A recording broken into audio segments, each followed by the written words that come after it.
800 years ago, a man emerged from the unforgiving steppes of Mongolia, a man whose name would strike fear across continents and whose vision would forge the largest land empire in human history. His name was Genghis Khan, the universal ruler. But before the title, before the empire, before the legend, there was a boy named Temüjin. Today, we uncover the incredible story of how a humble nomad rose to command the world. Welcome to Chronicles and Conquerors, where history's greatest empires, leaders, and battles come to life. From the rise of ancient civilizations to the legends of conquerors who shaped our world, every story here is crafted to inspire, educate, and ignite your curiosity. Subscribe and step into the past to uncover the power, glory, and lessons of history's greatest figures. Born around 1162 CE near the Onon River, Temüjin entered a harsh and divided world. The Mongol tribes were fractured, their lives a constant battle against rival clans and the brutal elements of the steppe. According to the secret history of the Mongols, he was born with a clot of blood in his hand, a sign of great destiny. His father, Ushered, chieftain of the Borjigin clan, was poisoned by enemies when Temüjin was only 9. His mother, Holun, was left to raise her children in poverty and isolation. They survived by sheer will hunting, fishing, and fighting starvation on the endless plains. Temüjin's early years were marked by betrayal. His family was abandoned by their tribe, forcing them to live as outcasts.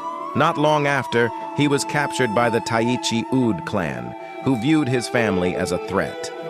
They bound him with a wooden kange and treated him as a slave. But Temüjin's spirit was unbroken. He watched, waited, and learned. One night, with the help of a sympathetic guard, he escaped his captors under cover of darkness. This daring escape would shape his resolve he would never again be powerless. At 16, Temüjin married Berta of the Ongarat tribe, forming a strategic alliance. Soon after their union, Berta was abducted by the Merkit tribe, who sought revenge for old feuds involving Temüjin's father. Temüjin acted swiftly.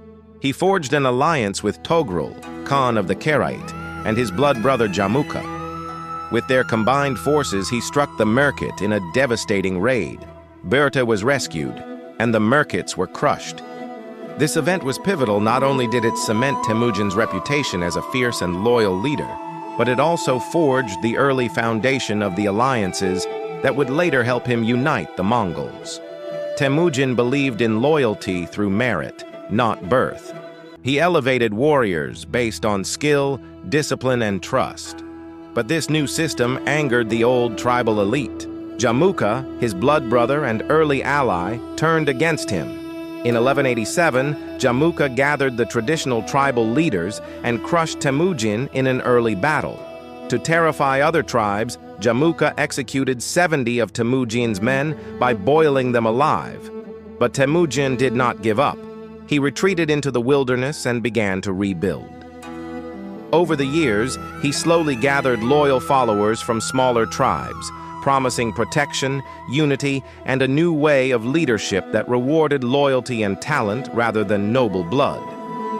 While Jamukha relied on old alliances and noble families, Temüjin built a disciplined, mobile fighting force that answered only to him. Their rivalry stretched over years. Temüjin's forces grew larger and more organized, while Jamukha's tribal coalition began to fracture under internal rivalries and fear of Temüjin's rising power. Finally, around 1201, the two armies faced each other in a decisive confrontation. Temüjin's cavalry tactics and disciplined command crushed Jamukha's coalition. Jamukha's forces, less organized and plagued by divided loyalties, broke under the pressure of Temüjin's swift, coordinated assault. After this defeat, Jamukha fled into the mountains with a few loyal followers. But his allies, sensing Temüjin's unstoppable rise, betrayed him and delivered him into Temüjin's hands. Temüjin, remembering their bond as a sworn brothers, and refused to spill Jamukha's blood. Instead, he granted him a noble death. Jamukha's back was broken without shedding a drop of blood, the death reserved for nobles. This act symbolized not just personal vengeance, but the final end of the fractured tribal order. From that moment forward, Temüjin stood alone as the undisputed leader of the Mongols.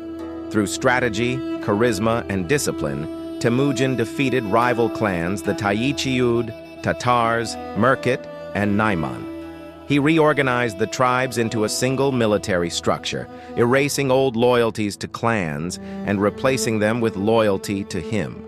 In 1206, at a great Kurultai, Temüjin was proclaimed Genghis Khan, the universal ruler. For the first time, the Mongol tribes were united under one banner. What had once been scattered nomads became a fearsome war machine. Genghis Khan's first foreign campaign was against the Western Xia dynasty, located in what is now northwestern China.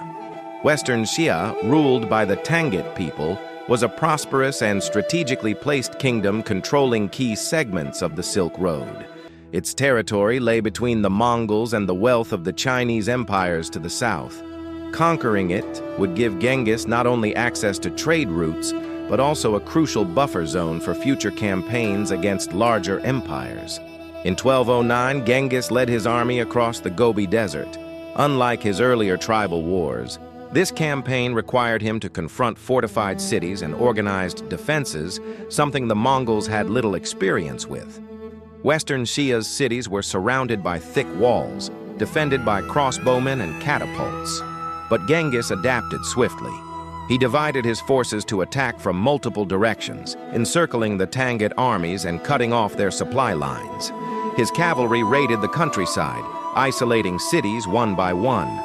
Meanwhile, Genghis recruited and forced captured Chinese and Central Asian engineers to construct siege engines, including catapults and battering rams, technology new to the Mongols. The Mongols first targeted smaller border fortresses to weaken resistance. Each surrender provided new supplies, engineers, and tactical knowledge. When they finally advanced toward the Western Xia capital of Zhongxing, modern-day Yinchuan, they had transformed from a nomadic cavalry force into a mobile siege army. The siege of Zhongxing demonstrated Genghis Khan's growing strategic sophistication. The Mongols dammed a nearby river to flood the city's defenses, intending to collapse the walls and panic the defenders. Though the dam eventually broke prematurely and caused chaos in the Mongol camp as well, it revealed Genghis's willingness to innovate and experiment with new tactics. After months of pressure, surrounded and starved, the Western Xia ruler submitted to Genghis Khan in 1210. He agreed to pay annual tribute, supply troops to the Mongol army, and formally recognize Genghis as his overlord. Genghis accepted this submission rather than destroying the kingdom outright, knowing it could serve as a valuable military and logistical base for future conquests. This first campaign against Western Xia was critical. It gave the Mongols control of a powerful ally, access to new siege technology, and the confidence to take on the larger Jin Dynasty to the east. It also marked the Mongols' transition from a steppe confederation to a force capable of complex, large-scale warfare against settled empires. After subduing the Western Xia, Genghis turned on the more powerful Jin Dynasty of northern China. He launched a series of devastating campaigns. In 1215, the Mongols stormed Zhongdu, modern-day Beijing, burning it to the ground after months of siege. The victory shattered one of the greatest empires in East Asia and marked the Mongols' arrival as a major world power. In 1219, Genghis Khan sent envoys to the Khwarazmian Empire, modern-day Iran and Central Asia, seeking peaceful trade relations. But the Shah, Ala ad-Din Muhammad II, suspicious and arrogant, executed the ambassadors and murdered hundreds of Mongol merchants in Otrar. To Genghis Khan, this was a personal and political insult. His response was total war. He mobilized an estimated 100,000 troops and planned the campaign with precision. Genghis divided his forces into multiple columns, each advancing on different routes, an innovative strategy meant to stretch and disorient the Khwarazmian defenders. One force swept through the Sir Daria region, while another advanced through Transoxiana. Genghis himself led the main army straight into the heart of Khwarazmian territory. The first major confrontation came at Otrar in 1219. The Mongols encircled the city, employing siege engines, sappers, and psychological warfare. After 5 months, Otrar fell. Its governor, Inalchuk, who had executed the Mongol merchants, was captured and executed reportedly by having molten silver poured into his eyes and ears. The next blow came at Bukhara. The Mongols breached its defenses with surprising ease. Genghis entered the city's great mosque and declared, "If you had not committed great sins, God would not have sent a punishment like me upon you." Bukhara was sacked, but not completely destroyed. Many surrendered cities were spared mass slaughter, demonstrating Genghis's calculated mix of terror and pragmatism. The jewel of the Khwarazmian Empire, Samarkand, fell next. Despite the Shah's large garrison and war elephants, the Mongols used feigned retreats and encirclement to break the defenders. Thousands of soldiers deserted to the Mongols, undermining the city from within. After only a few days of intense fighting, Samarkand capitulated. The Shah fled westward, abandoning his capital. Genghis sent his 2 most brilliant generals, Jebi and Subutai, in relentless pursuit. They chased him across Persia, through the mountains and deserts, destroying any force sent to slow them down. The Shah died in exile on an island in the Caspian Sea, broken and humiliated. The Khwarazmian Empire collapsed in just under 2 years, a stunning demonstration of Mongol speed, discipline, and strategic genius. The Khwarazmian campaign became a model for Mongol conquest speed, terror, strategy, and complete dominance. While pursuing Khwarazmian forces, Genghis generals Jebe and Subutai led a reconnaissance force westward into the lands of the Kievan Rus princes. The Mongols sought intelligence, not conquest, but the Russian princes underestimated them. In 1223, a coalition of Russian princes and Cuman allies confronted the Mongols near the Kalka River. The coalition was poorly coordinated, with various princes acting independently. The Mongols, numbering perhaps 20,000 under Jebe and Subutai, faced a much larger force, but they relied on cunning, not brute strength. The Mongols used one of their signature tactics, the feigned retreat. Over several days, they withdrew slowly, drawing the coalition deeper into unfamiliar steppe territory. The Rus and Cumans, believing victory was near, stretched their forces thin in pursuit, losing cohesion. When the coalition's lines were at their weakest, the Mongols suddenly turned. Their horse archers swarmed the fragmented enemy, encircling them in a perfectly timed ambush.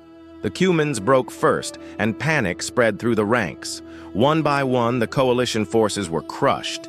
Many Russian nobles were captured alive, in a display meant to strike terror across the region. The Mongols executed them by laying them beneath wooden planks and feasting on top, crushing them slowly as they celebrated their victory. This crushing defeat at the Kalka River was not a full invasion, but a warning. It revealed the devastating speed, discipline, and deception of Mongol warfare. It also exposed the disunity of the Rus principalities, paving the way for the Mongols' return decades later under Batu Khan. By 1226, the Mongols turned their attention back to Western Xia. Although the Tangut Kingdom had once submitted to Genghis Khan, it had begun resisting Mongol demands for troops during the Khwarazmian campaign. To Genghis, this betrayal was unforgivable. He launched a massive punitive expedition, the second and final Mongol invasion of Western Xia. This campaign was swift and brutal. Genghis's forces swept across the Tangut countryside, capturing fortress after fortress.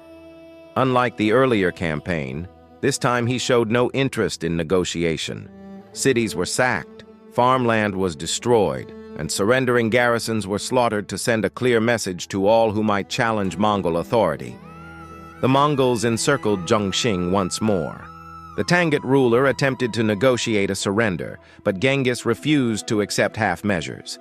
He demanded complete submission, including the handing over of the royal family and Tangut nobles. When the Tanguts delayed, the Mongols stormed the city in early 1227. The capital fell after a devastating siege. It was during this campaign that Genghis Khan was injured, possibly from a fall from his horse or during a skirmish. Some accounts suggest he may have been struck during battle, while others describe a hunting accident. His condition worsened as the campaign drew to a close. Even as he lay dying, Genghis refused to end the campaign until victory was assured. His generals concealed his declining health, and the Mongol army continued fighting with unwavering discipline. Shortly after the fall of Zhongxing, Genghis Khan died in August 1227. The exact cause remains a mystery, surrounded by legend and secrecy. Some sources claim illness or wounds, others speak of assassination or even revenge by the Tanguts. Whatever the truth, his death was kept secret to avoid unrest in the army and rebellion among subject peoples. His body was carried back to Mongolia, and legend says he was buried in an unmarked grave near the Onan River. Anyone who witnessed the burial was said to have been killed to protect the location. Following his death, the Mongols executed the Tangut royal family and obliterated much of Western Xia. It ceased to exist as an independent kingdom. This campaign showed the ruthless side of Genghis Khan, where mercy was no longer an option. His empire, however, did not die with him. His sons and grandsons, most famously Kublai Khan, expanded his conquests, eventually ruling China as the Yuan dynasty. Under Genghis Khan, the Mongols established the Yasa, a legal code emphasizing discipline, loyalty, and religious tolerance.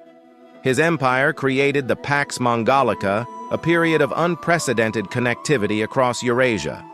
Goods, technologies, and ideas flowed freely from east to west.